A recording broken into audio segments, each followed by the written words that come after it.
Ya pastinya pemirsa, kita akan menerka-neka mengenai peluang pertemuan antara Prabowo dan juga Megawati Soekarno Putri pemirsa. Selain peluang yang betul-betul membuat publik bertanya-tanya, kalaupun nanti mereka kedua tokoh ini akan bertemu, kira-kira akan membahas apa? Apakah hanya formalitas saja ya, namanya momen lebaran ya, halal bil halal seperti itu. Ataukah mengenai power sharing atau juga berkoalisi? Itu yang akan saya jawab. Mudah-mudahan pemirsa di Apa Kabar Indonesia Malam dengan sejumlah narasumber saya.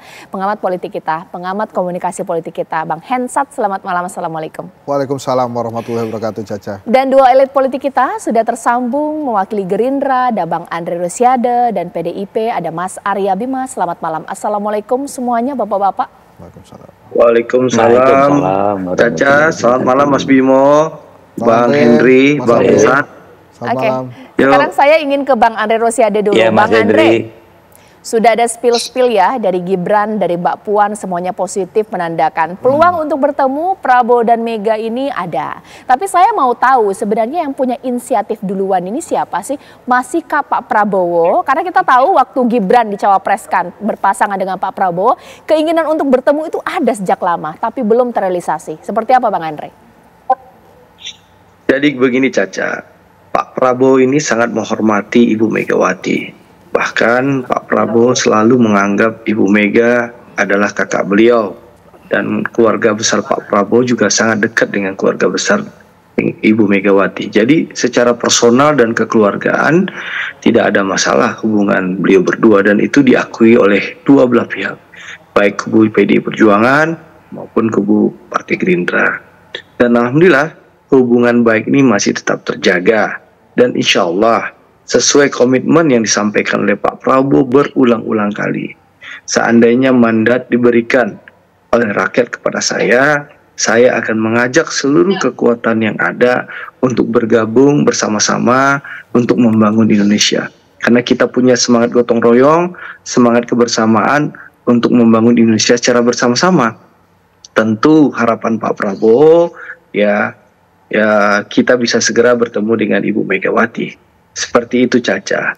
Jadi memang ya lagi Pak Prabowo ya kita semua, saya rasa seluruh rakyat Indonesia menginginkan bahwa setelah kontestasi ini para elit harus kembali bertemu karena Pak Prabowo punya keyakinan salah satu negara bisa maju itu kalau elitnya rukun dan kompak. Dan harapan kita setelah momentum lebaran ini seluruh elit bisa bertemu, ya pemilu sudah selesai, saatnya kita kembali bersatu, bergotong royong bersama-sama membangun Indonesia. Baik, saya mungkin ingin ke Mas Arya Bima ya. Nah ini kan sebenarnya sinyal positif untuk bertemu itu sudah ada sejak lama. Nah dari Bu Mega ini sendiri seperti apa?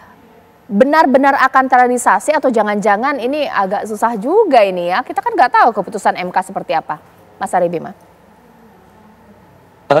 Saya tadi mencermati dari statement Mbak Puan, kemudian Pak Hasto, dan juga Pak Said Abdullah. Yang pertama Mbak Puan menyampaikan bahwa pertemuan Ibu Mega dan Pak Prabowo itu adalah insya Allah. Kemudian kapan? Setelah keputusan MK atau setelah Lebaran. Kemudian Pak Hasto juga menyampaikan jangan terburu-buru karena situasi kondisi sekarang ini masih proses pentahapan sengketa pemilu di Mahkamah Konstitusi. Jadi saya melihat bahwa pertemuan itu pasti akan ada karena Pak Prabowo dan Ibu Mega itu tidak pernah ada masalah yang sifatnya pribadi. Dan tadi juga disampaikan bahwa kehendak publik ada kecenderungan keduanya akan senang kalau antara Pak Prabowo dan Ibu Mega itu bertemu. Tentunya pertemuan itu akan menjadi sangat berarti kalau tidak hanya sekedar bicara apa itu bagi-bagi kursi, ya, bagi-bagi kekuasaan, ya. Sementara banyak masyarakat yang saat ini dulu pernah ikut berjuang dalam platformnya Pak Prabowo dan dalam platformnya Ibu Mega. Ya. Ini merupakan satu yang harus dilihat sebagai satu dinamika yang mempunyai cita-cita yang luhur, yang mempunyai cita-cita untuk sesuatu proses kita berdemokrasi.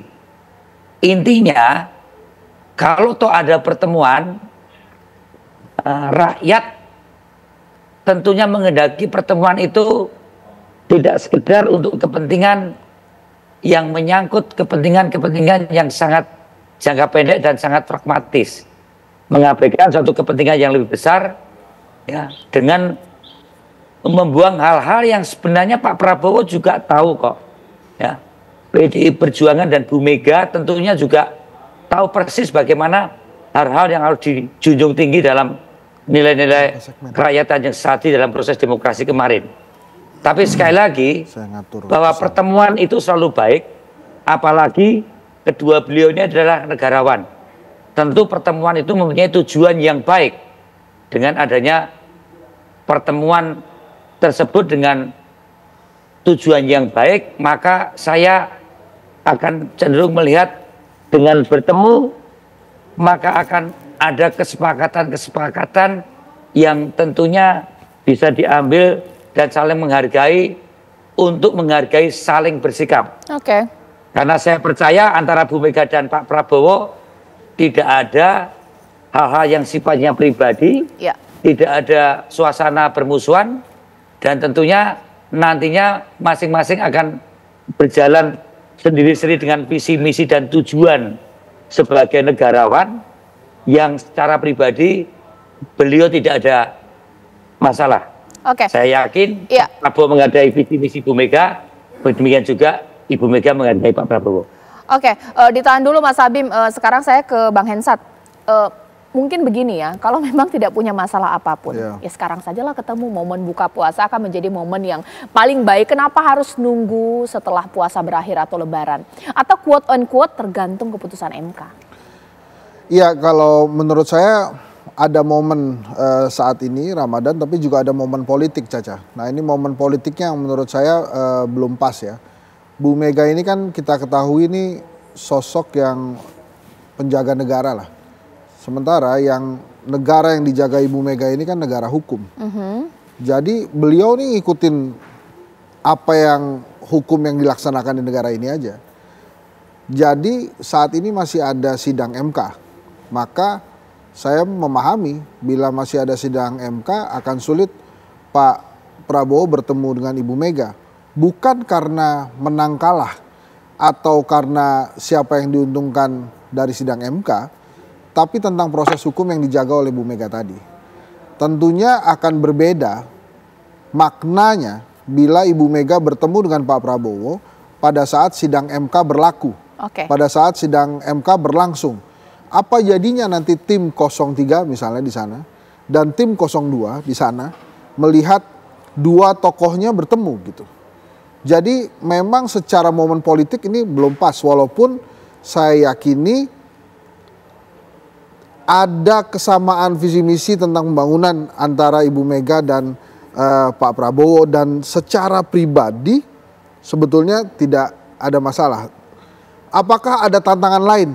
Iya, challenge lainnya ada yang sangat mungkin kemudian menghambat pertemuan Prabowo dengan Ibu Mega bila variabel ini tidak diselesaikan dulu oleh Pak Prabowo, gitu kira-kira. Oke, ya nanti sesaat lagi saya akan tanyakan juga ya kepada seluruh narasumber saya. Kalau CLBK, definisi saya di sini bukan cinta lama bersemi kembali, cinta lama berakhir koalisi, pemirsa. Mungkinkah? Lantas kalau pada akhirnya berkoalisi, apa yang dipertontonkan kepada masyarakat Indonesia dari kontestasi Pilpres hingga sidang MK? Teatrikal Braka, pada akhirnya mereka akan guyup juga. Sesaat lagi.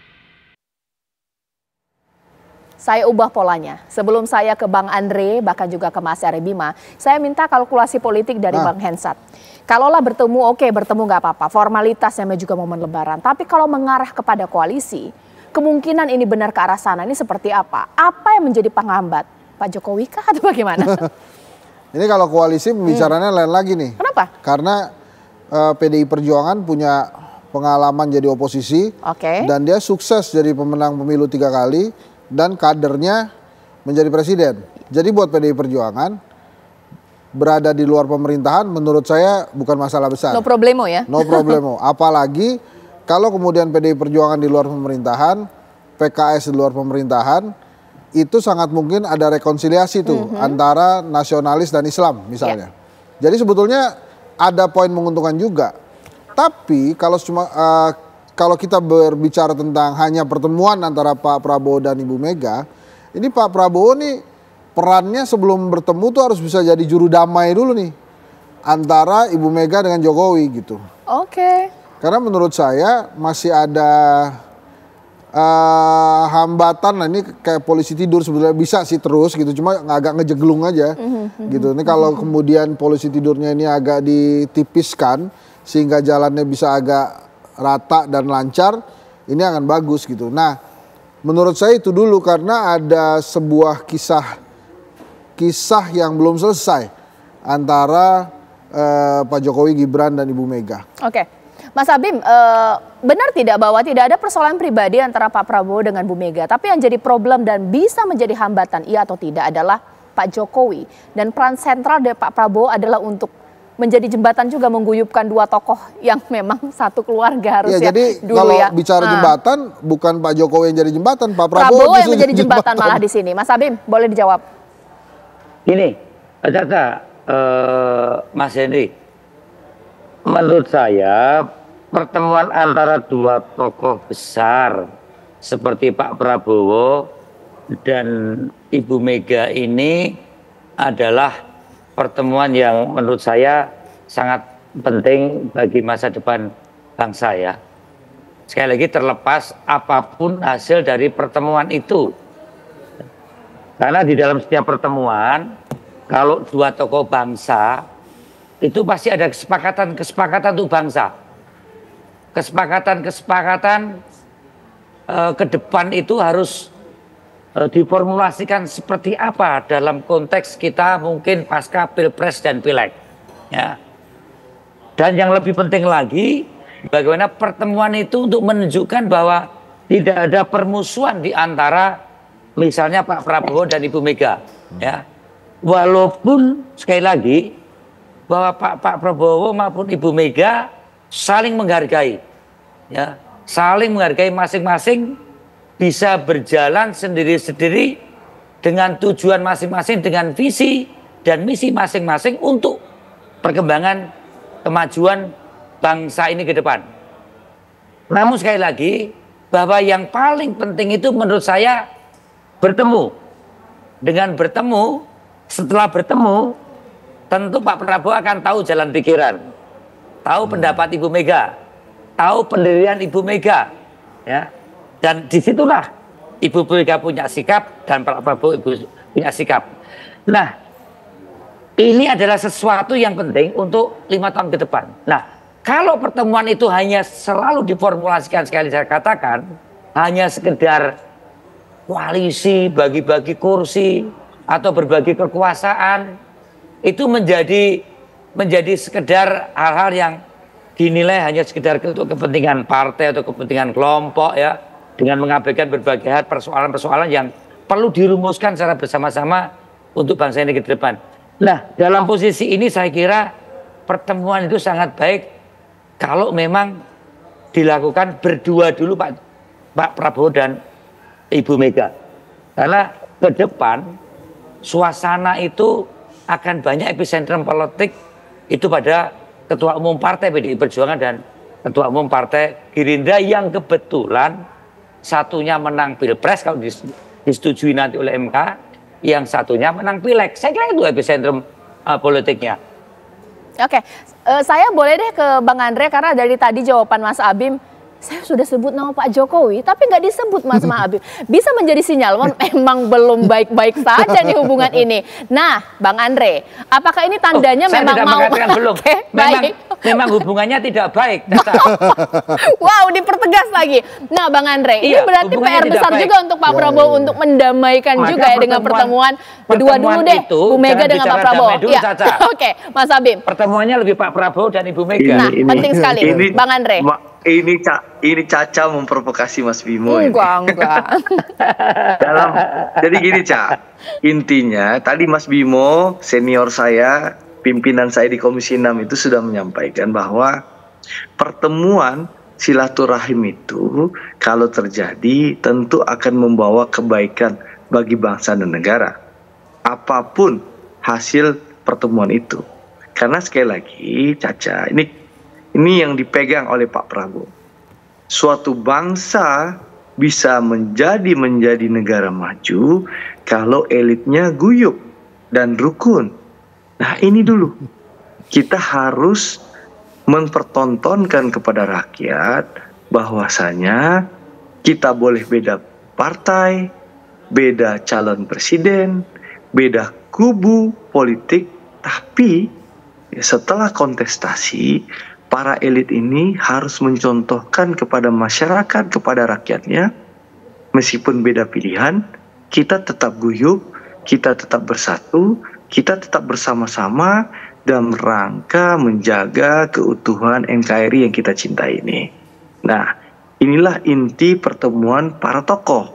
Nah, apakah nanti pertemuan itu berujung? Apakah nanti koalisi, bergabung?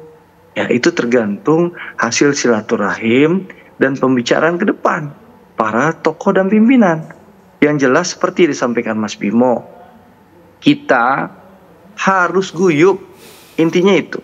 Nah, apalagi nanti ya pertemuan insya Allah akan terjadi seperti disampaikan oleh Mas Hasto, Mbak Puan, dan berbagai tokoh yang ada. Insya Allah setelah Mahkamah Konstitusi memutuskan. Kalau tidak salah MK itu kan memutuskan tanggal 22 April Mas Bimo. Nah, tentu setelah itu akan ada pertemuan, kan masih bulan Syawal. Silaturahim Lebaran masih kita laksanakan. Pak Prabowo dan Bu Mega bisa saja makan nasi goreng buatan Bu Mega lagi, atau makan ketupat sayur karena masih masa Lebaran. Jadi intinya gitu, Cak. Kita harus memastikan bangsa ini harus guyup para elitnya. Kalau guyup dan rukun, ya insya Allah masyarakat pun guyup dan rukun. Intinya begitu, Cak. Jadi apakah nanti akan ada lanjutan atau apa, itu serahkan kepada para pimpinan. Ya betul ya Mas Bimo? Kita doakan saja bangsa ini guyup, rukun, pemerintahan ke depan semakin baik, bermanfaat bagi seluruh rakyat Indonesia, dan Indonesia ekonomi semakin maju.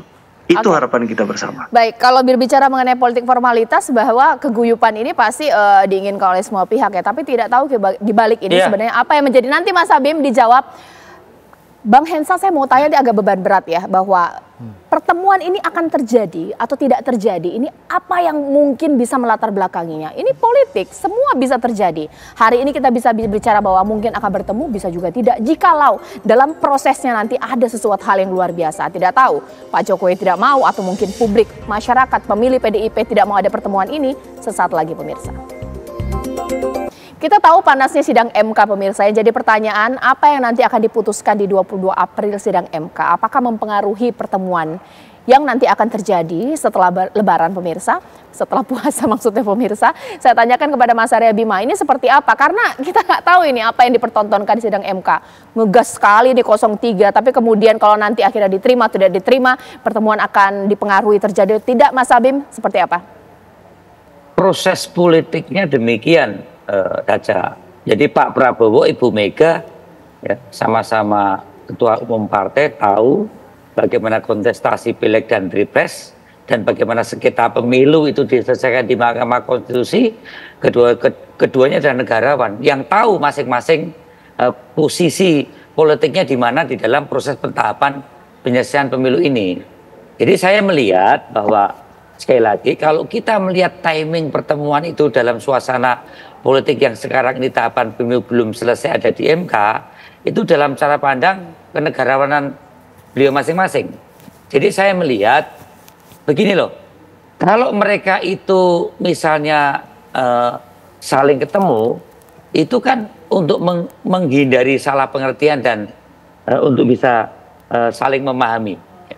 Apalagi kalau nanti sikap PDI seperti kalau toh MK memutuskan seperti periode sebelumnya dalam posisi di luar kekuasaan, dalam artian kita tidak a priori terhadap kebijakan pemerintah, kita ingin menjadi oposisi yang eksis dan posisi yang memberikan bagaimana penguatan-penguatan pada program janji-janji pemerintah sebelumnya. tidak bermusuhan. Baik.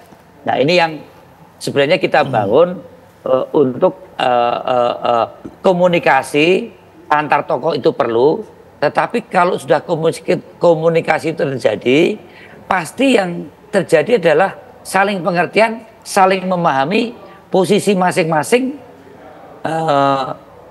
untuk kedepannya itu seperti apa. Tidak kemudian saling bermusuhan, atau sebaliknya kalau tidak ketemu yang terjadi apa? Kalau sampai tidak ketemu yang terjadi itu adalah sesuatu yang berbahaya untuk bangsa. Ya. Saling mengira-ira, saling curiga, saling menduga.